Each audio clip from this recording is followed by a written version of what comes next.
말씀 같이 보겠습니다. 오늘 로마서 1장 18절에서 25절 말씀을 한 번 더 읽도록 하겠습니다. 로마서 1장 18절에서 25절 말씀까지 함께 읽겠습니다. 하나님의 진노가 불의로 진리를 막는 사람들의 모든 경건치 않음과 불의에 대하여 하늘로 쫓아 나타나느니 이는 하나님을 알만한 것이 저희 속에 보임이라. 하나님께서 이를 저희에게 보이셨느니라. 창세로부터 그의 보이지 아니하는 것들 곧 그의 영원하신 능력과 신성이 그 만드신 만물에 분명히 보여 알게 되나니 그러므로 저희가 핑계치 못할지니라. 하나님을 알되 하나님으로 영화롭게도 아니하며 감사치도 아니하고 오히려 그 생각이 허망하여지며 미련한 마음이 어두워졌나니 스스로 지혜 있다 하나 우준하게 되어 썩어지지 아니하는 하나님의 영광을 썩어질 사람과 금수와 버러지 형상의 우상으로 바꾸었느니라.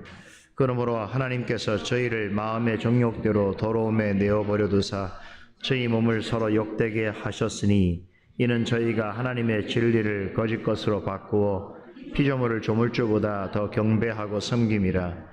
주는 곧 영원히 찬송할 이시로다. 아멘. 예, 오늘은 우리 일권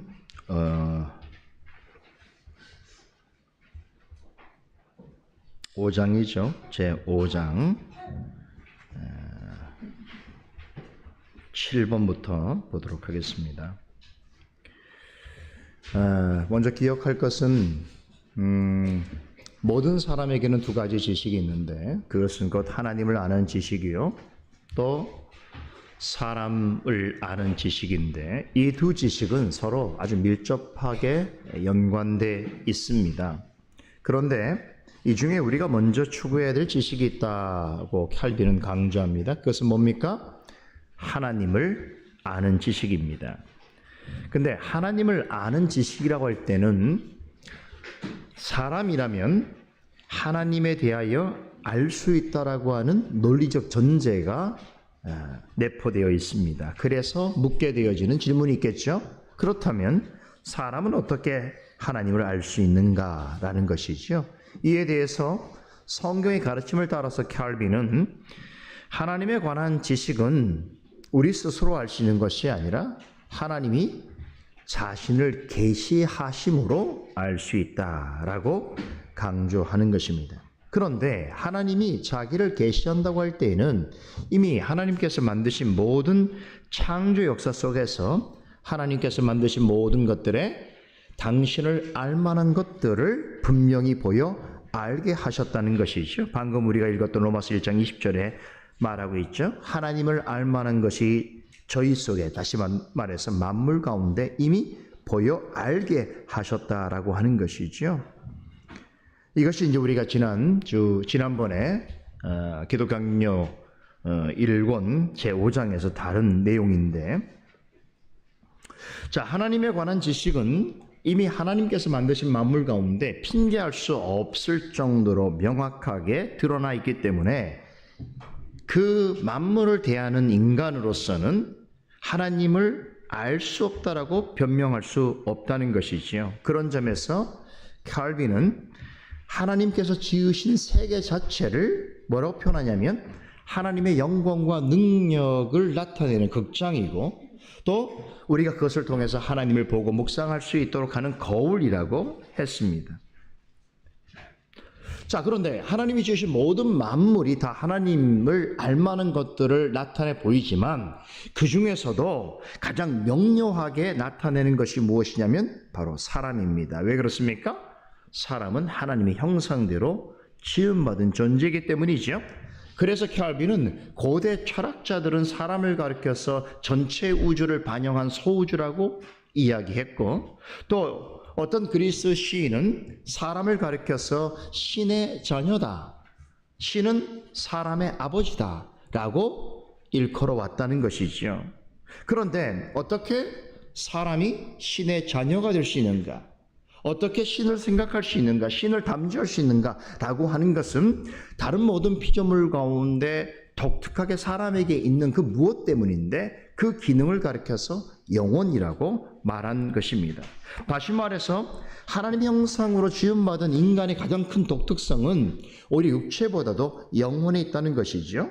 그래서 사람이 영혼을 지니고 있다는 것은 전국적으로 하나님으로부터 지음받은 신적인 속성을 지니고 있다라고 하는 존재라는 것을 말한다는 것이에요. 즉 영혼이라고 하는 것은 몸은 부패하고 사라지지만 영혼은 변하지 않는 것이에요. 영혼 불멸한 것이죠. 그러니까 이 사람의 영혼을 창조하신 그 하나님은 어떻다는 것입니까? 그 하나님은 영혼 불멸한 신이라고 하는 것을 우리가 생각할 수 있다는 것이죠. 만약에 사람에게 영혼이 없다고 한다면 어떻게 영혼 불멸하다는 개념을 가질 수 있으며 창조주가 영혼 불멸한 신이라고 생각할 수 있겠냐는 거예요. 다시 말해서 우리 육체만 가지고 있어요? 그럼 육체는 다 사라지는 거잖아요. 그러니까 늘 사라지는 것에 익숙한 사람이 영원한 것을 생각할 수는 없다는 것이죠. 그래서 하나님이 비록 우리 육체는 이 땅에 사라져도 영혼을 통해서 영혼 불멸한 존재가 나를 창조하셨다라고 하는 사실을 미리 인지할 수 있도록 하나님께서 사람을 통하여 이미 하나님을 알만한 것을 나타내 보이셨다는 것입니다. 뿐만 아니라 하나님께서는 모든 창조하신 것을 통하여 하나님이 어떤 분이신지에 대해서 어느 정도는 확실하게 알 수 있도록 하셨는데 그것을 통해서 우리는 모든 피조물들을 다스리시는 하나님은 절대적 주권을 가지신 분이라는 것을 알 수 있다는 것이죠. 바로 이 내용이 이제 오늘 우리가 공부하게 될 제 5장의 7장 내용 보세요. 주제가 이렇습니다. 하나님은 통치하시고 심판하신다라는 것이죠. 자, 이제 우리가 5장의 7장부터 7장에서 10장까지 내용을 보게 되면 여태까지는 앞서는 하나님이 창조하신 우주 전체를 통해서 하나님을 알만한 것을 계시하셨다라고 하는 내용을 배웠는데 이제 7장에서 10장까지는 인간의 역사 그리고 인간 삶 속에 일어나는 여러 가지 사건들 그 일들을 통해서도 하나님은 자신을 계시하고 계신다. 우리는 그런 하나님의 계시를 통해서 하나님에 관한 지식을 얻을 수 있다라고 하는 것을 설명해 주고 있어요.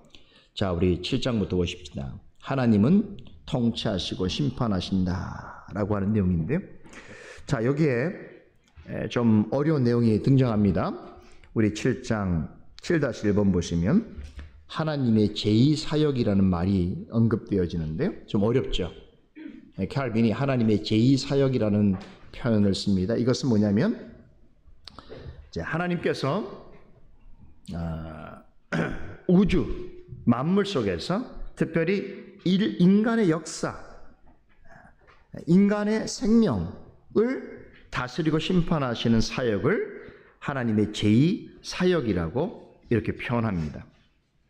그런데 하나님의 사역에 있어서는 두 종류의 사역이 있는데 제1사역이라고 한다면 그것은 하나님이 무엇을 다스리고 심판하실 때에 어떤 매개체가 없이 무엇을 통하지 않고 직접적으로 행사하는 것을 하나님의 제1사역이라고 한다면 하나님의 제2사역이라고 하는 것은 하나님이 무엇을 통하여 다스리고 심판하시는 일을 가리키는 것이에요. 그래서 이 제2사역과 관련해서 우리가 꼭 기억해야 될 한 가지 단어가 있는데 바로 섭리라는 거예요. 섭리라고 하는 것은 하나님께서 만드신 모든 피조물과 그 모든 활동들 가운데 하나님의 지혜롭고 능력 있는 하나님의 다스림과 보존하시는 일을 가리켜서 섭리라고 말합니다. 그런데 하나님께서 어떤 것도 매개 없이 어떤 수단도 사용하지 아니하고 다스리는 경우도 있지만 그러나 거의 대부분의 하나님의 섭리는 무엇을 통하여 다스립니다. 그래서 하나님의 섭리를 제2원인이라고 하는 말로 사용을 하는데 좀 어려운 얘기예요. 좀 쉽게 한번 생각해 봅시다. 자, 모든 일이 일어나는 그 일에는 반드시 원인이 있잖아요. 최초의 원인. 그런데 모든 일이 일어나는 궁극적인 최초의 원인은 하나님이 되겠죠. 그러면 그 최초의 궁극적 제1원인을 하나님이라고 한다면 그 제1원인 되시는 하나님께서 다른 어떤 일들이 일어날 수 있도록 하기 위해서 어떤 수단과 방편을 사용한다고 할 때에 바로 그것을 제2원인이라고 말할 수 있는 것이죠. 이 제2원인은 하나님께서 이미 정하신 뜻을 하나님의 목적하심대로 이루어 가시기 위해서 수단을 사용하시는 일을 말하는 것입니다. 그러니까 예를 들면 우주를 창조하신 것은 하나님이죠. 하나님이 말씀으로 창조하셨으니까 제1원인이 만드신 것이죠. 그런데 이 우주가 질서 있게 움직이기 위해서는 하나님께서 이 우주에 뭐를 섭리하셨어요? 우주가 어떤 법칙과 어떤 규범에 따라서 움직일 수 있도록 하나님께서 규정해 두셨다는 거죠. 이게 제2원인이라는 것이.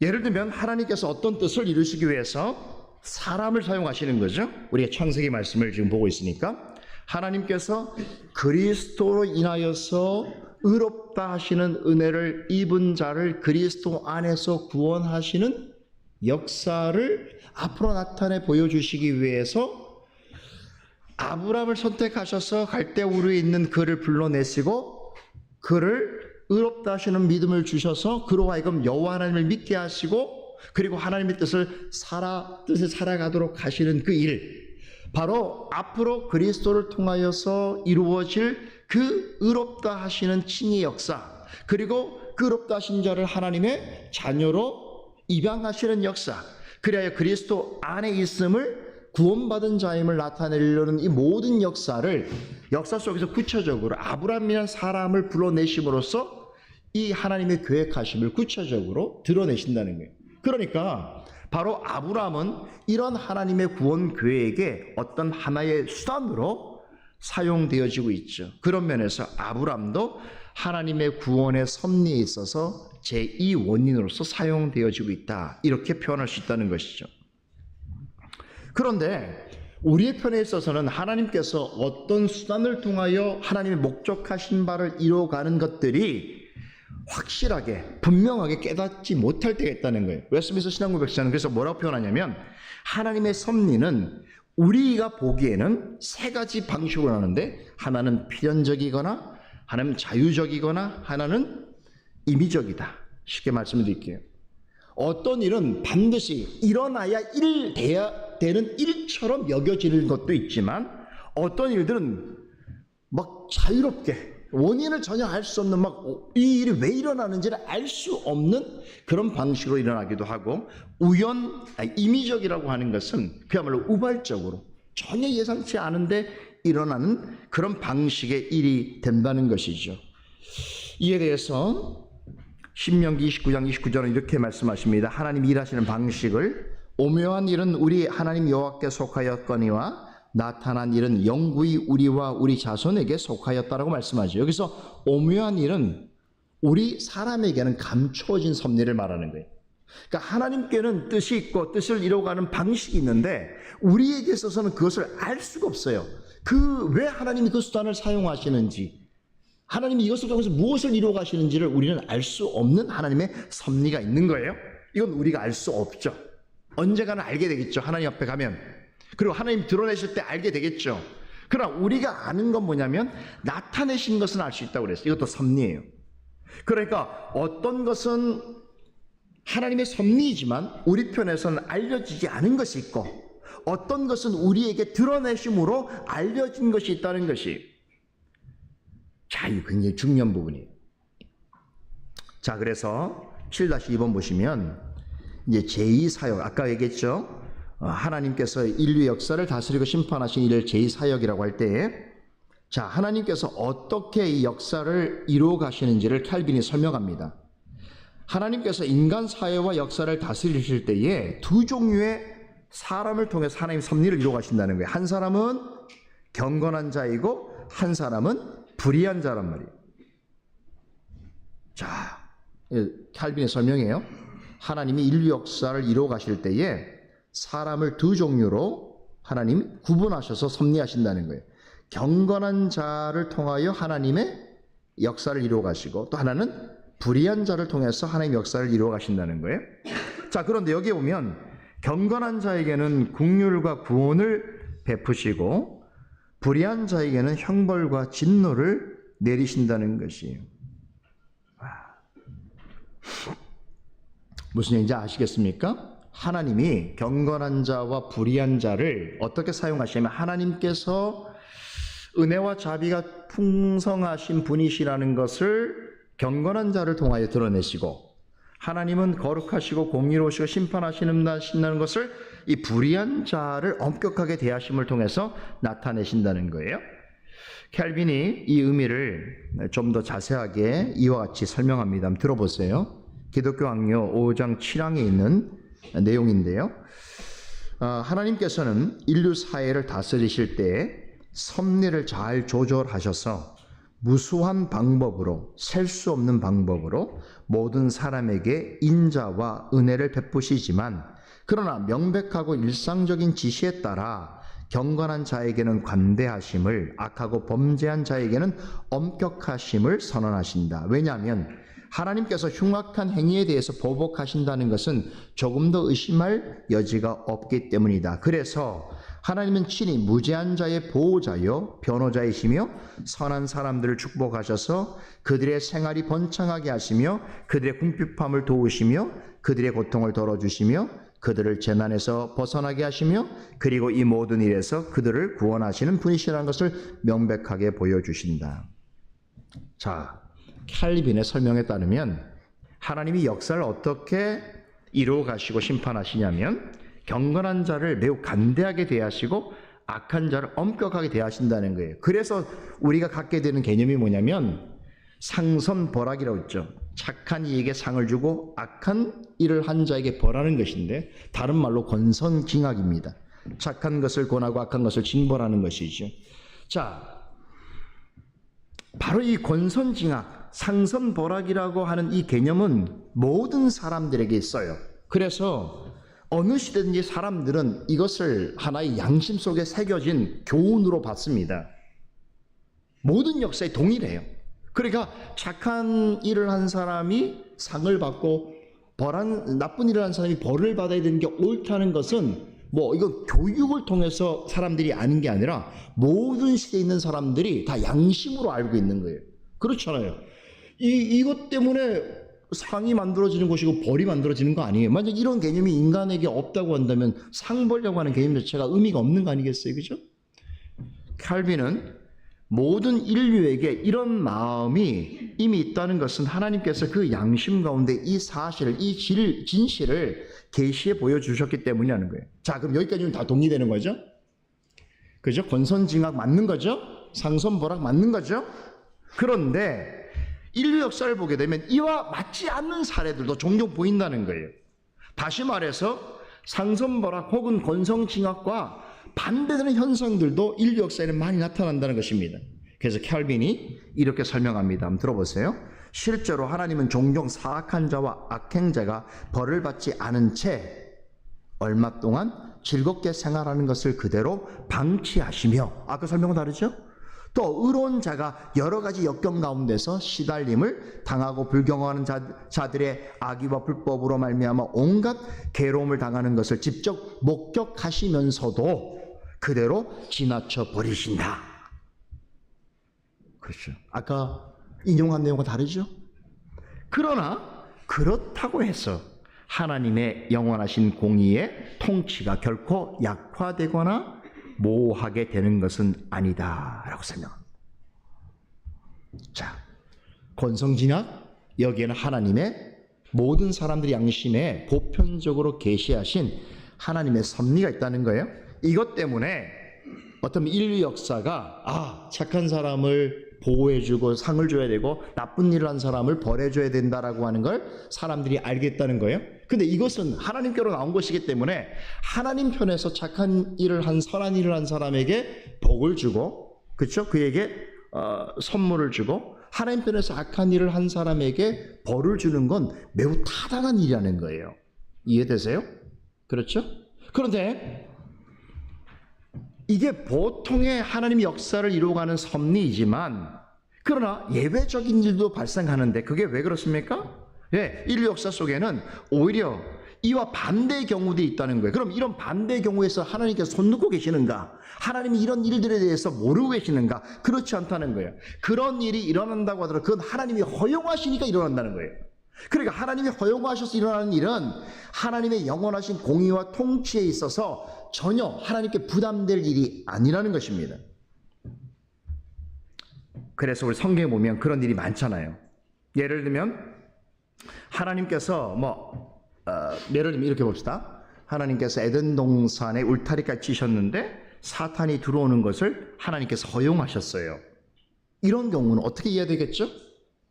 사탄이 에덴 동산에 들어와서 아담과 하와를 유혹하도록 허용하지 않으셨으면 일어날 수 없는 일이죠. 하나님이 그 일을 허용하셨다는 거예요. 이 일을 통해서 우리가 알 수 있는 것은 뭐냐면, 하나님께서 사단도 불의한 자들도 하나님이 목적하시는 궁극적인 하나님의 뜻을 위하여 사용하시는 분이시다 라고 하는 걸 확인해 볼 수 있는 거예요. 또 하나님을 잘 믿는 사람에게 어려움과 핍박이 있을 수 있어요. 그것도 하나님이 허용하신 거예요. 그 허용을 통하여서 믿는 자를 오히려 더 하나님께 간절하고 또 하나님을 더 의지하게 하는 그런 은혜와 유익을 베푸시는 수단으로 삼으신다는 거예요. 이것도 하나님의 섭리라는 거예요. 이해되세요? 우리가 보기에는 세상에 악한 자들이 더 잘 되어 가는 것처럼 보여도 뭐라고 했습니까? 칼빈은 그런 일이 영원하시고 공의로우신 하나님의 통치를 손상시키거나 절대로 약화시키지 않는다는 거예요. 오히려 영원하시고 공의로우신 하나님의 통치가 더 분명하게 드러내 보이는 일이 된다는 것입니다. 기독교 강요를 통해서 여러분들이 배울 수 있는 것 중에는 기독교 강요에 뭐가 쓰여 있느냐라고 하는 것도 있을 수 있지만 사고력이에요. 생각하는 거예요. 아, 우리 그리스도인들이 이 정도로 생각을 해야 되는구나. 이런 정도로 진리를 이해하고 진리를 변증하는 그런 자리에 있을 수 있다면 이 정도의 생각을 품을 수 있어야 하겠구나라는 것을 생각하는 것이 중요합니다. 그죠? 그래서 혹 여러분들이 생각지 못한 부분까지 이야기하는 것에 대해서 여러분들이 좀 익숙해지셔야 돼요. 그죠?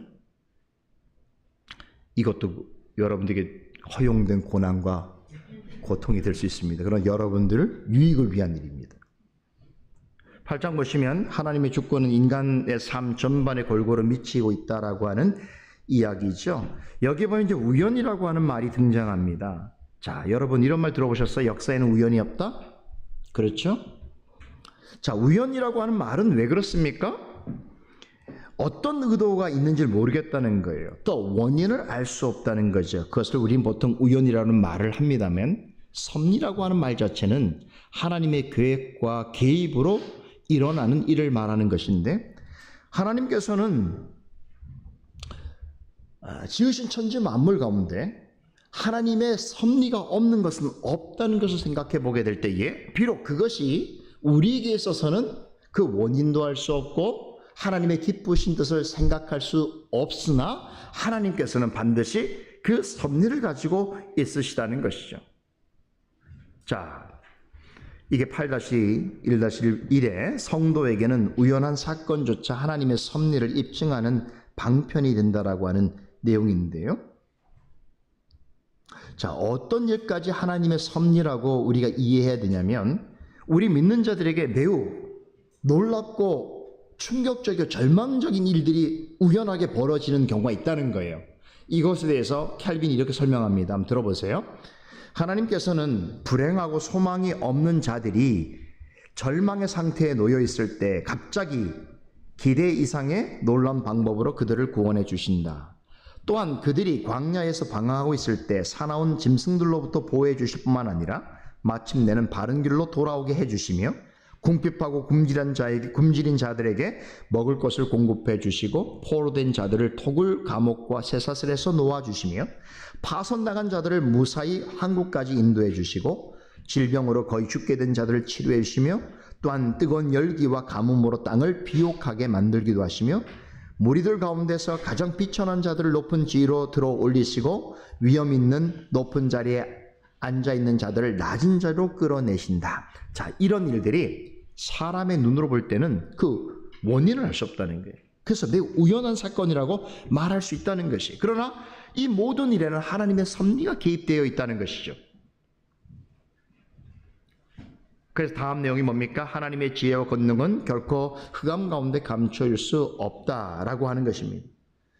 하나님의 지혜와 권능은 인간이 예상하지 못한 매우 탁월한 방법으로 나타나게 되는데, 그래서 캘빈이 여기서 이런 말을 해요. 하나님의 지혜가 얼마나 우리 인간으로서는 예상하지 못하는 내용이냐면, 때로는 세상에서 가장 높은 자가 자기의 지혜를 드러낼 때에 그 지혜로 하여금 세상을 혼란케 만들시기도 하시고, 그리고 어떤 지혜 있는 자들을 큰 어려움 가운데 두기도 하시며, 또 가장 천한 자와 가장 어리숙한 자들을 세우셔서 그들로 하여금 세상에 큰 일을 행하기도 하신다는 거죠. 그러니까 우리가 볼 때는 늘 그렇게 하나님께서 개입하시는 일들이 우리 안에는 여전히 의문으로 남고 우연으로 남을 수 있는 것이지만, 하나님께서는 만사에 목적하신 바를 하나님 편에서 최상의 방식으로 조정하시고 다스려 가신다는 거예요. 그런 지혜를 인간은 측량할 수가 없어요. 생각할 수가 없어요. 왜 이것이 굉장히 중요한 고백이냐면, 지금 우리의 눈에 볼 때는 이 세상이 어떻습니까? 너무나 혼돈스럽잖아요. 우리나라만 보더라도 정말 앞길이 막혀 있어요. 모든 게 막혀 있어요. 그렇죠. 그런데 이런 역사 속에서도 우리는 근심하고 염려할 수 있지만, 하나님께서는 가장 최상의 방법으로 하나님의 뜻을 이루어 가신다는 것이, 우리는 그 사실을 믿어야 돼요. 굉장히 중요합니다. 그래서 그리스도인들은 이런 어려운 형국에서도 의연함을 가질 수 있는 것이, 만일 이런 하나님의 섭리를 우리가 믿지 않는다고 한다면 우리 시대 속에서, 이런 삶 속에서 우리가 우리 자신을 견뎌낼 수가 없을 것입니다. 그래서 캘빈은 이 다음 내용에 보시면, 우리는 단지 하나님을 머리로만 생각해서는 안 되며 그의 역사를 보면서 상고하라라고 권면합니다. 야, 여기 역사. 여기서 그의 역사 무엇입니까? 하나님께서 일하시는 역사를 말하는 것이죠.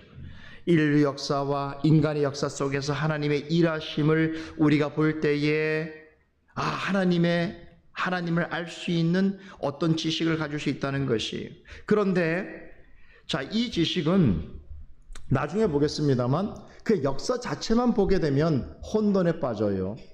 또 지나친 사색에 빠지거나 망상에 빠지게 됩니다. 다시 말해서 혼돈된 역사의 현장 속에서 우리가 머물러 있으면 그 소음과 그 혼돈으로 인해서 우리도 빨려 들어가게 돼 있어요. 그래서 이 역사를 보기 위해서는 하나님의 말씀, 계시를 통해서, 말씀을 통해서 우리가 그 역사를 조망해 봐야 되는데, 그렇기 때문에 여기 3번을 보시면 무조건적인 탐구나 지나친 호기심을 경계하고 하나님께서 알려주신 그의 사역 안에서 하나님께서 말씀의 계시로 보여주신 하나님의 일하심 안에서 하나님의 역사를 보고 상고해야 된다는 것이죠. 캘빈이 이런 중요한 말을 합니다. 하나님은 탐구의 대상이 아니라 경배의 대상이라고 말합니다. 우리가 하나님을 생각할 때, 아까 오전에 강설 말씀에서 4가지 믿음의 양태를 설명드리면서 역사신앙, 그렇게 말씀드렸죠. 지식으로만 가지고 있는 믿음에 대해서 말씀을 드렸습니다. 하나님을 탐구하는 것은 우리가 해야 될 일이지만, 더 중요한 것은 그 탐구의 대상이 우리의 지식으로 그 하나님을 제한하거나 하나님을 평가하는 목적이 되어서는 안 됩니다. 우리가 하나님을 알아가야 될 궁극적인 목적은 하나님을 경외하고 그분을 경배하는 데 있어야 돼요. 그 목적이 정확해야 됩니다. 그렇죠? 만일 그렇지 아니하고 하나님을 탐구의 대상으로 보게 되면 역사 신앙을 넘을 수 없는 것이죠. 그 역사 신앙은 참된 믿음이 아니요 구원 얻는 믿음이 아닌 것입니다. 그래서 10번에 보시면 이제 역사와 관련해서 하나님에 관한 지식의 목적을 칼빈이 설명합니다. 그 목적은 무엇이냐? 결국 역사와 인간을 통하여서 나타내시는 하나님의 지식을 우리가 지식을 통하여 하나님을 알아야 되는 목적이 뭐냐면 첫 번째는 하나님께 예배를 드리는 것이라고 말합니다. 자, 칼빈이 인용한 말을 좀 전달해 드리겠습니다. 들어보세요. 하나님에 관한 이러한 지식은 우리로 하여금 하나님께 예배를 드릴 수 있도록 자극을 줌과 동시에 영원한 생명에 대한 소망을 갖도록 새로운 각성과 용기를 일깨우고 불어넣어준다. 왜냐하면 주님께서 우리에게 자신의 은혜와 엄격함에 대해 나타내 주시는 신뢰는 단지 시작에 불과할 뿐만 아니라 불완전한 것임을 잘 알고 있으므로 우리는 의심할 여지 없이 이러한 것들이 더욱 큰 사건에 대한 전주곡에 지나지 않으며 또한 그 명백한 현현은 내세의 생활에 가서야 비로소 가능하다는 사실을 반드시 알아야 하기 때문이다. 와, 대단하죠? 자, 이런 얘기예요. 우리가 역사 속에서 지금 보고 있는 역사적인 어떤 현상, 또 우리의 역사적인 삶, 우리가 그것을 통해서도 하나님을 알아갈 수 있는데, 그런데 그것을 통하여 진짜 알아야 될 궁극적인 지식의 목적은 하나님을 경배하는 데 있다는 것이. 그래서 우리가 그런 역사를 하나님이 주신 지식으로서 알고 보게 되면 하나님을 찾을 수밖에 없고 하나님께 경배할 수밖에 없는데, 다만 역사 속에 나타나는 모든 일들이 우리에게 있어서 모든 진실을 다 알려주지 못하고 오히려 그런 일들은 앞으로 나타날 아주 중대한 일의 전주곡으로서 있는 경우가 있다는 것이죠. 무엇입니까? 이 땅에 일어나는 모든 일의 그 원인과 실체를 우리는 알 수 없지만 언제요?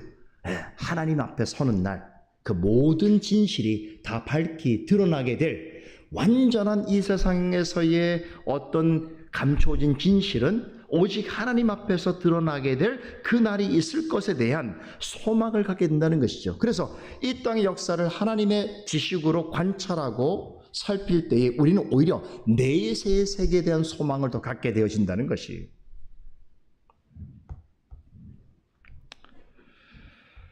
그래서 10-1-2번 보세요. 환난과 고통의 현실 속에 있는 성도들로 하여금 오히려 내세의 소망을 갖도록 각성시키고 격려하고 있다. 이렇게 전합니다.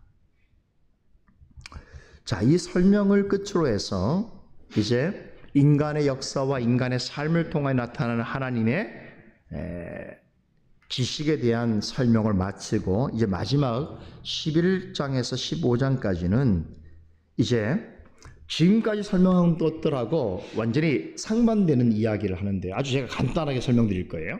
이 내용은 이미 제가 설명드렸기 때문에.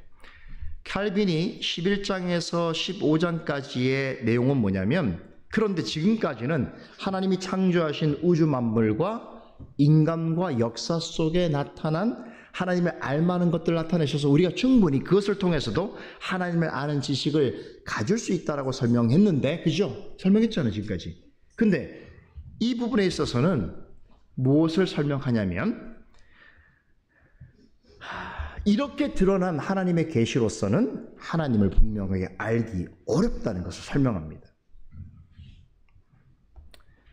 소위 말하는 일반 계시의 한계성에 대해서 설명합니다. 자, 그런데 이 부분은 이미 우리 오늘 읽었던 로마서 1장의 본문의 말씀에 다 기록되어 있고, 제가 앞서서 기독교 강요 내용을 설명하면서 다 부분별로 여러분들에게 설명을 드렸기 때문에 우리는 충분히 쉽게 이해할 수 있는 부분이에요. 그래서 오늘은 이 부분을 간단하게 제가 정리하고 오늘 내용을 마치려고 합니다. 그 11장에서 15장까지 내용은 이 제목만 봐도 이해가 되는 거. 이제 보세요. 창조에 나타난 하나님의 증거는 우리에게 큰 유익을 주지 못한다는 거예요. 여기서 유익을 주지 못하는 것은 하나님께서 우리에게 주실 만한 지식이 부족하기 때문이 아닌 거예요. 만물 자체는 그 자체로 하나님이 어떠하신 분인지를 명료하게 드러내고 있는데, 문제는 뭡니까?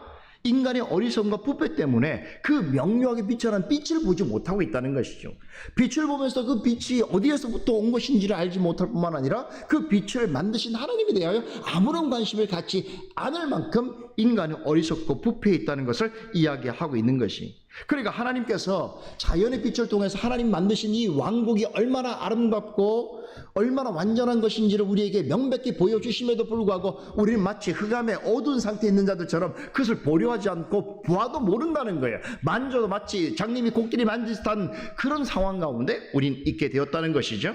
그러므로 하나님께서 만물 창조를 통하여 나타내신 그 하나님의 증거가 실제로 그렇게 영적으로 어두워져 있는 자들에게는 하나님을 아는 데 있어서 별로 도움을 주지 못하는 것처럼 인식을 하고 있다는 것이에요. 그런 내용을 12장에서 이렇게 설명합니다. 하나님의 현현은 인간적인 미신과 철학자들의 오류로 말미암아 완전히 가려지고 있다. 여러분, 그러니까 하나님이 만드신 그 창조 세계 자체가 하나님에 대하여 자신을 드러내시기에는 부족함이 없는 것인데, 자, 인간이 어리석고 부패해져서 그것을 깨닫지 못하는 상황도 문제인데, 거기다가 이렇게 인간이 만든 어떤 미신과 또 철학자들이 전하는 잘못된 주장으로 인해서 오히려 그것들이 어떻게 합니까? 계속 가려지는 것이. 그래서 마치 사도 바울이 사도행전 17장에서 아테네 방문했을 때 아테네 사람들이 엄청 종교성이 많았잖아요. 그래서 그 사람들은 어디에 가든지 신을 섬기고 신의 이름을 부르고 신상을 만들어 놨지 않습니까? 그렇죠. 또 그 일을 하는 데 있어서 많은 종교 지도자들이 있었을 것이고 또 철학자들이 있었겠죠. 그런데 실제로는 오히려 그들이 인간의 한계를 느끼고 어떤 신을 통하여서 어떤 절대적인 세계, 또 영원한 세계, 불멸의 세계, 내세에 대해서 소망을 가지려고 한 것이지만 이 모든 것들이 어떻게 되면 다 날조돼 버린 거죠. 우상과 환상으로 모두 날조돼 버린 것이죠. 결국 이로 인해서 사람은 하나님을 알되 하나님을 영화롭게도 하지 않고 하나님께 감사하지 않고 그 생각이 허망하여지고 미련한 마음에 어두워져서 스스로 지혜 있다 하면서 만든 일이 뭐예요?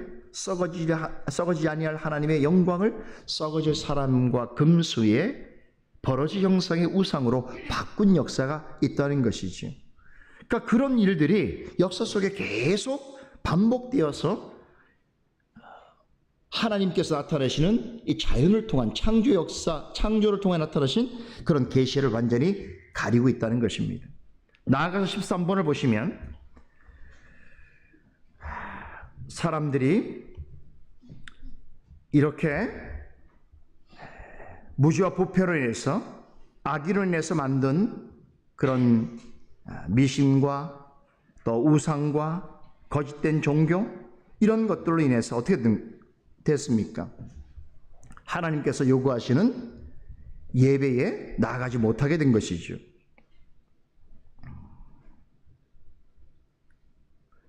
13-1-2번 보십시다. 인간의 뜻에 의해 고안된 모든 종교 예식들은 사실상 타락한 것들이라는 것이죠. 또 세상의 방식에 따라서 하나님을 경외하는 것은 연약하고 불완전한 종교의 속박에 불과하다라고 칼빈은 결론 내립니다. 결국 14번 보시면 하나님께서 자연 가운데 자신을 나타내시는 것은 부패하고 어리석은 인간에게 있어서 아무런 유익을 줄 수 없다는 것입니다. 다시 강조하지만 하나님이 나타내 보이시는 창조 세계 자체가 하나님을 드러내시는 데 있어서 부족함이 있는 게 아니에요. 그것을 대하고 바라보고 해석하는 바로 인간의 부패성 때문에 볼 수 없는 것이. 15번 보겠습니다. 우리는 변명할 만한 아무런 구실도 가지고 있지 않다라고 말합니다. 아까 읽었던 로마서 1장 말씀이죠. 결국 하나님을 알지 못하는 것은 우리의 부족함이요 우리의 우둔함에서 비롯된 것이며, 그럼에도 불구하고 우리가 하나님을 모른다라고 하는 그것은 우리 자신의 무지와 악의를 구시 삼아서 변명하는 것이란 말이에요. 이미 하나님은 만드신 창조 세계를 통해서, 인간을 통해서, 역사를 통해서 하나님이 어떤 분이신지를 하나님을 모른다고 핑계할 수 없을 만큼 명료하게 나타내셨음에도 불구하고 인간 스스로의 부패와 어리석음으로 인해서 끊임없이 변명한다는 거예요. 하나님을 잘 모르겠다는 거예요. 하나님을 알지만 나는 그 창조주를 모르겠다는 거예요. 그렇죠?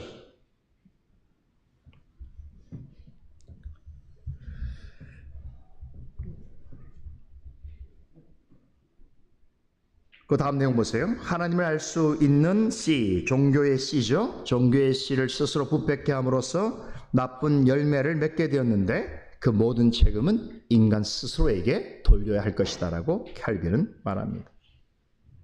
와, 대단한 선포죠. 결국 신적인 지식의 결여와 왜곡된 판단으로 창조주에게 마땅히 돌려야 할 영광과 찬양을 어떻게 했어요? 인간이 하나님으로부터 빼앗았다는 것이, 그 결과로 인해서 이 땅에 우상과 거짓 종교와 미신과 그런 같은 일들이 현저하게 나타났다는 것이죠.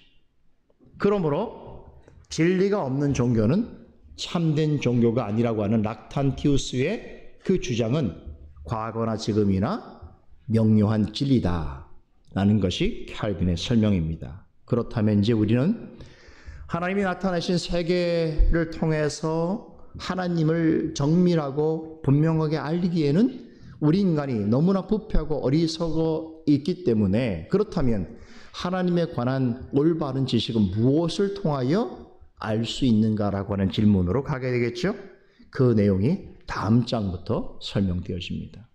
오늘은 여기까지 하도록 하겠습니다.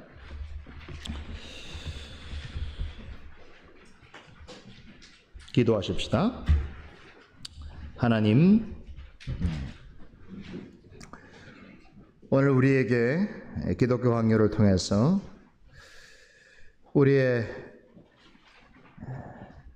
우리보다 경건하고 박식하며 하나님에 관하여서 참된 지식을 가지고 있는 우리 믿음의 선진들과 특별히 캘빈 선생께서 또 하나님의 말씀을 분명하게 드러내 보여준 이 진리의 내용들을 묵상하고, 또 이 내용들을 통하여 우리의 하나님을 바라는 믿음과 인식이 더 부여롭고 체계적이며 또 하나님을 알만한 올바른 그런 지식을 가질 수 있도록 격려하여 주심을 감사드리옵나이다.